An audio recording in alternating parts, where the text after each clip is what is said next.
on News Talk 105.9 WMAL. O'Connor and Company. It's 5:06 now on this Wednesday morning. You know what? I'm told that I'm supposed to be gracious and comforting and sympathetic to all the Philadelphia Phillies fans out there. And after all, Julie Gunlock, if there's one thing you can say about Philadelphia sports fans, they're always so humble and gracious in victory, aren't they? Oh, yes. So for sure. It's really sad that they didn't win the National League pennant last night. A devastating Game 7 loss to Arizona. And considering the fact that half their team were stolen from the Washington Nationals, right. I guess this is kind of our loss as well. We're not bitter. So now it's Arizona versus Texas for the World Series. And, of course, the Texas Rangers used to be the Washington Senators. Mm-hmm. So I think we have to root for them. They're the hometown team. I think you're right. Right? And they're law enforcement. Rangers. That's right. They wear the badge. Yes. Coming up later this morning at 6:05, Mike Van Meter, he's running for Virginia State Senate in District 33 as we continue to cover all of the important Virginia elections leading up to Election Day in November. 6:35, Cal Thomas. 7:05, Derek Anderson is a former Green Beret and trained with the IDF, so he's going to give us a little insight into what he thinks might be going on the Gaza border. And then at 7:35, Hans von Spakovsky, election expert. And 8:05, Caroline Glick. Caroline Glick, she's a columnist over in Israel. I think she used to be with the Jerusalem Post. I don't know if she still is, but she'll give us some details about what's... Yeah, it's a great lineup, Julie Gunlock. But we begin with... really important news. Well, it is important because it has to do with the relationships between men and women, which we support. Yes, we do. Most men and women. Mostly. We support that, yeah. And this caught my eye. Somebody shared this on social media because this is the thing that people do. A list of places women absolutely refuse to go on a first date. Now... First of all, I think if a woman absolutely, unless it's like a strip club or to your mom's place or something. Right. I don't think women should. I absolutely refuse to. Like be careful here, Larry. The number one restaurant is Cheesecake Factory. Now, if a man asks you out on a first date and then you drive up to Cheesecake Factory, what are you going to do? Just say, "Take me home." You are not taking me to Cheesecake Factory. Take me home. What is that? Just go get your meal, Larry, and then don't go on the second date. Larry, the state of women in America right now, okay, I would not be surprised. There are some very high maintenance women who would not look, and I will tell you, in defense of these women who don't want to eat it, I would not be thrilled if someone took me What's wrong to with a Cheesecake Factory. Factory? It's because it's a big menu, it's a chain. Lots of choices. Yeah, I mean, there's alcohol, so there's that. That's good. But skinny margaritas are good yes, there. Thank you. Yeah. So, yeah, I mean, it's fourth on the list is Chipotle. Now, that I would say take me home. Take me home. Number 5 is Olive Garden. I would say take me home. I mean, Cheesecake Factory isn't the worst. Come on, the Olive Garden. Okay, anybody who takes you to a place that has endless breadsticks, you should ask to be taken home. That is not a classy joint, okay? Let me just say, first of all, that I think if there is waiter or waitress service at the table, you're already way ahead of the game. I mean, that's what guys, if you're taking a woman on a date and there's not a waiter, you should give it up. I will tell you, I don't understand why number 1 is Cheesecake Factory and Wingstop is number 10. Yeah. It seems to me like absolutely no to Wingstop. To be fair, Factory. Buffalo Wild Wings and Wingstop are 9 and 10. So both of the Buffalo Wing options are no go. I think the reason that those aren't number 1 and actually because at least there's a lot of televisions to distract you. Yes. Well, there's also number 8, any fast food chain. Yeah. I mean, how Cheesecake Factory is like the number 1 don't go. Right. Like, it's weird to me because I mean, again, there's cocktails. So exactly. So you got number 1 Cheesecake Factory, number 2 Applebee's. Well, Applebee's is kind of a punchline. Applebee's. Number 3 Chili's. Number 4 Chipotle. Number 5 Olive Garden. Number 6 the movies. Now what? Yeah, well, that makes no sense to me. But like Applebee's, for instance, any place that has like a 2-for-1 deal, or like endless, and any place that has endless anything, I feel like it's not a great date place. All right. But there's other things besides restaurants, like there's the gym, church. Church is number 16. I guess on a first date, that would really send a message. Well, if it's Lent and it's Friday, you say, well, you know what? The church is having a fish fry. Why don't we just... not good. No, don't do that. That's not a good idea. No. Somewhere that requires a long drive. I love that one. That's number 22. Because the last thing you want, oh my God, this is the longest drive of my life. No, that depends. The long drive could be like the Shenandoah during the fall foliage, or it could be the New Jersey Turnpike. Yeah, but two very different things. But driving home after a bad date. Good point. Can be a disaster. Yeah, you want to go to a place where she can, if she wants, just Uber herself, right? Yeah. Just in case. Number 28, last one on the list, is sports events. Now, I reject that. Me too. I mean, this is a good way to know if you're the girl that you're dating is in league with you. I don't understand number 26, a bar for just drinks. I mean, in D.C., that is how a lot of first dates happen. Yeah. Apparently, there should be something to absorb the gallons of alcohol in your stomach to protect your stomach lining. You need to have at least, could we get some pretzels here, please? Something. So what was your first date?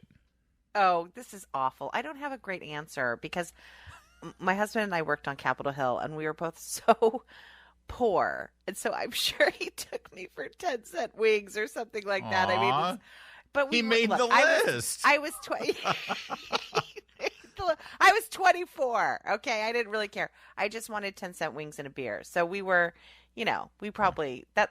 I sadly I don't really remember, but we hung out in the office. And there's that, weird, like, when did we actually officially start dating? So That's what Meredith and I had, because Meredith and I were pals and very good friends for years. And then we just sort of realized that we had morphed into a dating scene. So technically, I guess I made the list, too, because number 7 is your house. Because I cooked for her. I still cook for her. But see, now, but also my mother used to tell me that it's not a date unless you kiss. Yeah. If there is a kiss at any point during the evening, most appropriately at the end of the evening, you get a little goodnight kiss. That's a signal that, maybe there will be a second date. So I guess that would be a Capitol Grill. I took her to nice. We had a very nice night out at Capitol Grill, and that was our first kiss after that dinner. So. Oh, that's so nice. Come on, the kids still got some. Yeah, well, not still. Actually, I think all over now. I think Darren and I probably smelled like buffalo chicken wings, so not quite the romantic story. By the way, it was probably Bud Light, if you want to know the truth. Oh, there you go. Kind of horrifying. By the way, have you seen number 20 on the list for a first date? Family I agree functions. With this. Who does this? What guy is it? Oh, hey, I always wanted to take you out on a date. Let's go. Come on. Oh yeah, our first date. We're going to my family's, 80th birthday party for my grandpa. You're going to meet everyone, all my cousins and all my. Yeah, don't do that. That's a bad thing. I completely reject number 23 though. Bowling is a great first date. It is. I totally agree with 24 nightclubs. You can't hear anything. Yeah. Well, right? I think that's part of the. Which could be true of sporting events, too. Yeah. But it's hard to have a conversation. Now that I think about it, my first date, back when I was much younger, I took a girl to a hockey game for a first date. Because that's a good test. I totally agree. If she if she doesn't enjoy herself in hockey and start, screaming, knock his head off, that's a good sign. Darren took me to an awful lot of baseball games. And I pretended to like sports. I did. You like sports? Well, now I do. I've seen that glazed over look in your eyes when we talk about football. Isn't that just? I like baseball now. Now I like because I have a little baseball player, so I'm much more into it. Exactly. But I was faking just it. Just wait until he's dating Taylor Swift and she stands next to you at the box at the World Series. It'll be great. It's 5:15 WMAL traffic and weather every 10 minutes. First on the fives. Here comes Jamie Whitten in the Hadid Carpet Cleaning Traffic Center. Jamie, your first date, do you remember? Where did he take you? Oh, to a museum. Ooh. Oh, la-di-da. Hold hold on. That is not on the list. That's not on the list. But there's no food there. Live from the Home Paramount Pest Control Studios. Home Paramount, the leader in pest control since 1939. Stream us live online wherever you are, whenever you want. Download the new WMAL app today. And let me tell you what I love about Cheesecake Factory. Not only is there a huge selection there, I mean, the menu is like an encyclopedia volume. It is. Right? It's stressful. Those kinds of menus totally stress me out. Yeah. It's because you feel like you have to read every page before you actually tell the waiter what you want. And then the minute you order, you have order regret. Yeah. And you were like, I should have ordered the whatever. Yeah. Here's the interesting thing about Cheesecake Factory. The most mediocre thing on the menu, cheesecake. No, really? Not I've a never big fan had of Cheesecake Factory's cheesecake. Huh. Dense. Too Good. dense? Yeah. Too much Yeah. going on. I like light, fluffy, creamy cheesecake. Yeah. But I do like their, they have a little tuna tataki salad, which is nice. Yeah. Well, the interesting thing about Cheesecake Factory is I just happened to be looking at their menu the other day because we were up. It doesn't matter. The point is we were out with sports. We needed a place. They now have a skinny menu because I do think that Cheesecake Factory got a reputation of being like, this is where diets go. Huge portions and really heavy stuff. And that might be why it was number one on the list. So we need to update that. All right. Well, ladies, thank you for contributing to the education of men, especially when it comes to the dating world. All right. Looking down at Florida, Governor Ron DeSantis, who, of course, is running for president, but he's still firmly in charge of various executive powers there in the Sunshine State. And he is now just taken action where most people are just, going on television and screaming and complaining. He's ordered the University of Florida and the University of South Florida to deactivate groups on their campus called, and I'm quoting the name, Students for Justice in Palestine. Apparently, these groups are violating Florida's laws against anti-Semitism, and so the governor has ordered that they be disbanded. Yeah, this is the way. Look, this is the way. There's no room for this sort of vile racism. These groups have call to actions, and their call to actions to kill Jews. From the river to the sea. We know exactly what they mean. They say things like no occupation. They want the eradication, not only of Israel, but the Jewish people. So this is the way. And he's really the only one who's saying this, is taking these strong positions. He's also saying at these universities, if there is evidence that a foreign student who is on a foreign visa, a student visa, is marching and saying these kinds of things, these calls to violence, they should be deported. They should be sent home. He said, "I will cancel their visas." So, God bless him. This is absolutely the way for this to go. This is scary.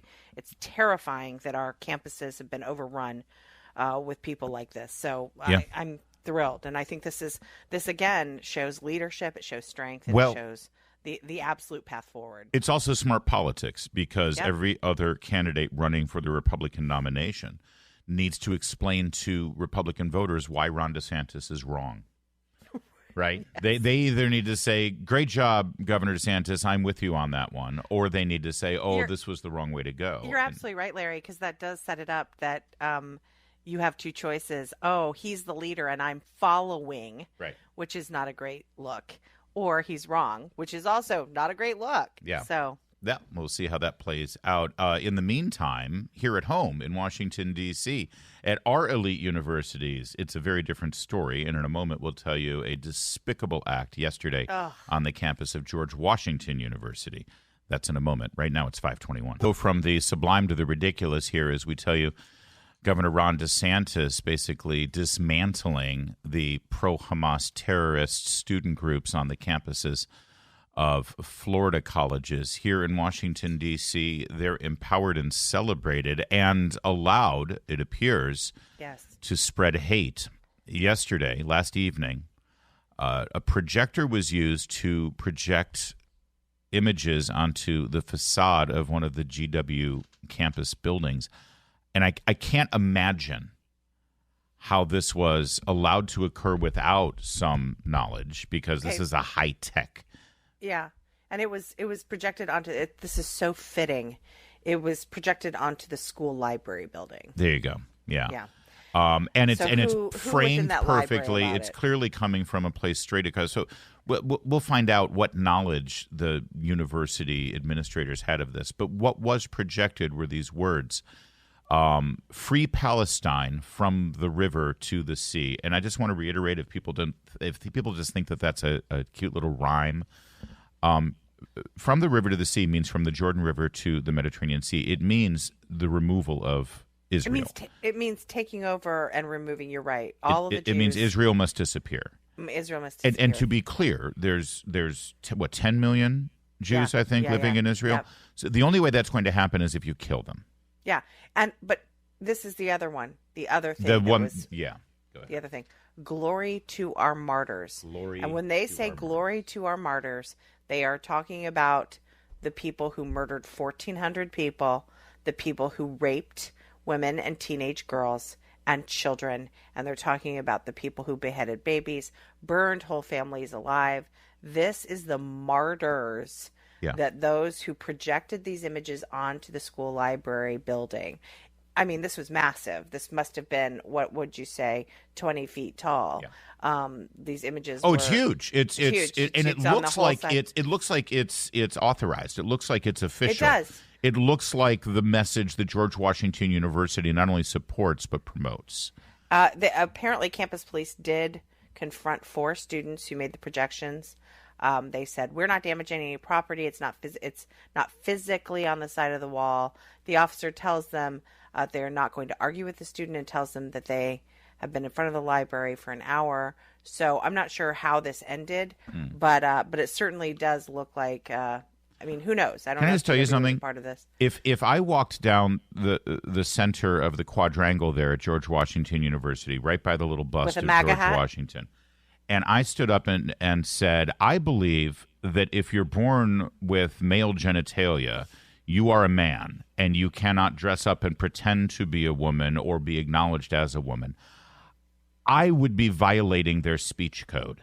Yep. I would have. That's a bridge too far. Yep. If you're Billboard Chris and you stand out there with a little billboard saying that children can't consent to hormone blockers, that's hate speech. Yeah. Yeah. That's violent rhetoric. But these people just said glory to our martyrs, talking about terrorists and murderers and rapists. And nothing at George Washington University. Well, until the sun comes up and the president of George Washington University. What we need to do, what they're doing in Europe, what they're doing in Israel. We need to name and shame these people. It's 5:30. WMAL-FM, Woodbridge, Washington, a Cumulus media station. Making sense of the news. News Talk 105.9. News now. On News Talk 105.9 WMAL. O'Connor and Company. All Philadelphia sports fans are in our thoughts and prayers today as they see the end of their dream there with the Philadelphia Phillies. Couldn't have happened to a greater group of people, those sports fans in Philadelphia. Oh, and this weekend they'll be in town for the Eagles game against the Commanders. That's right. Oh, terrific. It's 5:37 on this beautiful Wednesday morning. Coming up later in the program at 6:05, we're going to check in with Mike Van Meter. He's running for Virginia State Senate in District 33. 6:35 brings us Cal Thomas. 7:05, Derek Anderson, former Green Beret who trained with the IDF. 7:35, Hans von Spakovsky, latest election news. And at 8:05, Caroline Glick will bring us the word from the ground there in Israel. I'm Larry O'Connor alongside Julie Gunlock. Good morning. And Julie, good morning, Julie. And I know that you are really fired up about this story. This could be a game changer. We've been saying this for a while. As much as we have done our part to shed light on the gender ideology monstrosity that we see play out in our school systems, in our pop culture, and in our society, and as much as we try to scream from the rooftops and try to entrust our elected officials with doing the right thing after hearing public sentiment, nothing's going to change until the lawsuits start flying. That's right. And we've been talking about certain detransitioners who have sued hospitals and sued medical systems, health insurance companies, for promoting this and not doing due diligence and giving alternatives and performing these horrendous procedures on young children. Yeah. But now this next lawsuit that we've just learned about might be the biggest one of all. Yeah, these are two detransitioners. IWF has actually featured them in our Identity Crisis series. And I really do encourage everyone to go to IWF, put in the search function Identity Crisis, and watch these videos. They're incredibly compassionate. And they tell the story both from the perspective of detransitioners. And if you don't know what that means, this means kids that some of them were received medical interventions very young as 13, some 12, and then regretted it and are going through the process of returning to their biological sex, or they never left their biological sex, but stopping the hormone treatments, and some of them actually had their breasts removed and other medical interventions. And so they're going through that process. Two of them now sued actual medical doctors who put them on this path and essentially lied to them about what this means, the lifetime sort of need for pharmaceuticals, the fact that they've mutilated their bodies, the fact that they have, because of the medications that they have to do and the other things that they have to do to sort of maintain it is so they're suing. Right. So this lawsuit, though, in particular, is against the American Academy of Pediatrics. Yes, right? And because they have been promoting this. They changed their code, they changed their guidelines, and they said, yep, this is the appropriate medical path to take in these circumstances. And the data shows that I have seen that decision was made not based on science, not based on research. It was done based on politics. Yes, and Isabella Ayala, who's one of the detransitioners, is suing Dr. Jason Rafferty. And Dr. Rafferty is the author of the American Academy of Pediatrics policy statement that essentially created this gender affirming care. So this is really big, and this sends a huge message to the medical community that, look, you're not going to get away with this. You're not going to get a reality TV show and be treated like you're somehow on the cutting edge of medical advancement here. No, you're hurting kids. You're hurting very young kids. And frankly, it's not just kids. I mean, there are adults who undergo these procedures and didn't realize what they were getting into. They're being lied to by the medical community. Well, and the American Academy of Pediatrics, this has been the fig leaf that these monsters, either the doctors on the ground who are pushing this and getting rich off of it, or by extension, the school administrators, the school counselors, and the politicians, whether it's school board members or, Danica Rome in the house down in Richmond. Manassas, They always use this as their fig leaf. Well, the experts are saying this. Yes. The experts at the American Academy of Pediatrics give us these guidelines. What do you stupid, conservative, religious, fanatic Bible moms and thumper. dads know better? You don't know about your own children. These people at the American Academy of Pediatrics, they know better. And this has been their protection, their little force field. You're absolutely right. And now it all comes crumbling down because they now have to go to court to support what they've done to defend themselves. And they can't. They just can't. This is a classic case of the credentialed class trotting out the credentialed class to diminish the arguments of caring parents who know that this isn't a great path for their children and know this. Many of these treatments are totally experimental. So this is the other thing about lawsuits. There's something called discovery. Lots of things come out. And we're going to see through this process just how shallow the sort of evidence is that this helps kids, that this is good for kids, that this is the best path for kids. Again, this is Mengele level experiments on kids. It is. And they're going to have to account for it now. And congratulations to Isabel Ayala. She is featured in the series that Kelsey Bolar, your colleague at Independent Women's Forum, created and produced and directed. She is the detransitioner who was leading this lawsuit against the American Academy of Pediatrics. She was a teenager when medical interventions and hormone therapy was pushed on her without telling her what the side effects are and without telling her what the long-term permanent effects were. You hear it all the time. Oh, these are all temporary. These are reversible. It's a lie. This young girl met with a medical official for less than an hour and was given testosterone. This is happening, and people have to understand it's happening at Planned Parenthood. When they can't go to their regular doctor and get these medications, kids are now going to Planned Parenthood just like they go there to get an abortion. And so it is easy to get. Yep. Parents need to be aware. She had a history of mental health struggles. She had pre-existing psychological comorbidities. She had anxiety. She had depression. She had autism. She had PTSD from sexual assault at a young age. All the indications were that there was a lot going on with this young lady. And you're right. Within less than an hour, she was prescribed all of these things. Yep. And all of these doctors used the American Academy of Pediatrics as this invisible force field of protection. And now they're being targeted by this lawsuit. Thank God this is happening. And it's also important. You will also hear, parents will also hear, it's all reversible. It's all reversible. You can just stop. Yeah. No, you can't. You have lifetime changes because of taking testosterone or some of these other, interventions. It's 5:44.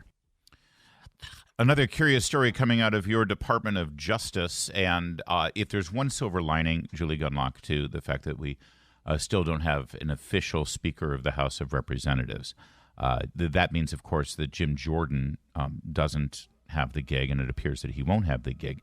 The silver lining is that he can continue his job as not only the chairman of the Judiciary Committee, but the chair of the subcommittee on the weaponization of the government. And as much as I like Jim Jordan and thought he would be a fine Speaker of the House, my biggest concern was that I wanted him on those other jobs instead, right? And so add this to the list of things that need to be investigated. Apparently, under Rod Rosenstein, so this is during the Trump administration, when Rod Rosenstein was the Deputy Attorney General appointed by President Trump.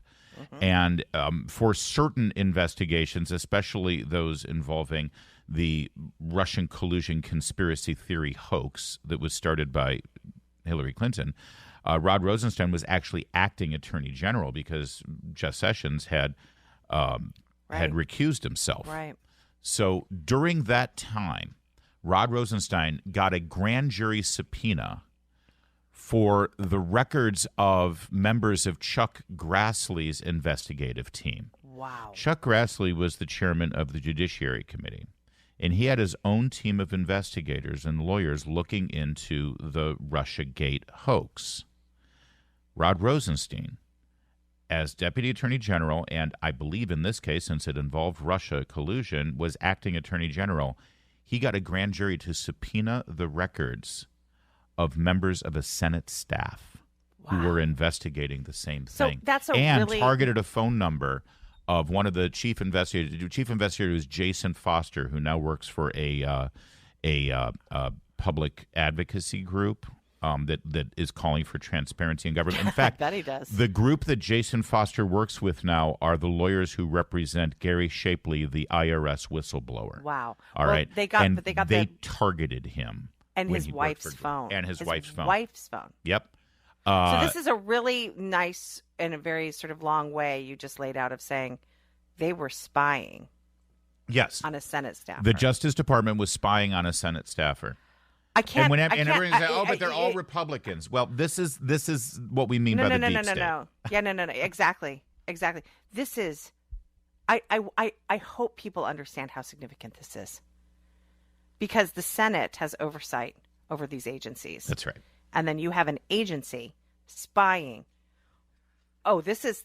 In fact, it's even deeper than that. Yes, Senate has oversight over every executive branch agency. Yes. And this is the Justice Department, which is one of those agencies. But this is even more deep because this is the Judiciary Committee. Right. And the chairman of the Judiciary Committee. So Chuck Grassley, as chairman of the Judiciary Committee, is the single most powerful senator with oversight over the Department of Justice. And so Rod Rosenstein gets a subpoena on the personal records of one of his lead investigators in the Senate. That's who goes to jail? I've been screaming it for years now. Who goes to jail? Who goes to jail? Who pays? This is. Yeah. Empower Oversight is the public advocacy group that Mr. Foster now works for. They put out a statement saying that they've recently learned of the U.S. Department of Justice subpoena the personal phone records and emails of Empower's founder, Jason Foster, while he worked on Capitol Hill in 2017. Personal intrusion into congressional staff members raises serious questions, you think, about the basis, including constitutional separation of powers and privilege issues. The Justice Department using a grand jury system here to get the personal records of a congressional staffer. This is massive. Yeah. Will it be memory hold? I have not. Honestly, Larry, I had not seen this story. And Chuck Ross. Chuck Ross at Free Beacon. It did break late into the early evening, really. It was the early evening when this broke last night. Can you? Chuck Ross at Free Beacon has the story. Jason Foster, who's been a guest on this program with Empower Oversight, is speaking out about it, too. By the way, what was Jason Foster looking into at the time? What did Senator Chuck Grassley, chair of the Judiciary Committee, ask Mr. Foster to look into? Mr. Foster was looking into the FISA warrant that was pulled on Carter Page. Wow. Now, we know for a fact that FISA warrant, and this isn't me telling you, this isn't some right-wing wacko telling you. Right. What I'm telling you about this Carter Page FISA warrant came from Mr. Horowitz, the Inspector General of the Justice Department. That FISA warrant was erroneously and illegally obtained. There were lies, documented lies, that one attorney at the FBI has already pled guilty to doing. They lied to a court to obtain a warrant to spy on Carter Page and everyone associated with the Trump campaign. Mr. Foster was investigating that claim, and the Justice Department then started spying on him. Wow. And this needs to be now at the top of the list, along with all the other abuses that Jim Jordan and the House of Representatives looked into. And this is a perfect way to bring it back to your original point is, I really didn't want Jim Jordan out of that seat. We need Jim Jordan on that wall. We need him. That said, his most trusted ally and his most important deputy on the Judiciary Committee is Congressman Mike Johnson of Louisiana, who now it appears is at the top of the list to become the Speaker. Love Mike Johnson, too. But if that's the trade-off to keep Jim Jordan where he is, I guess we're okay with it. It's 5:54.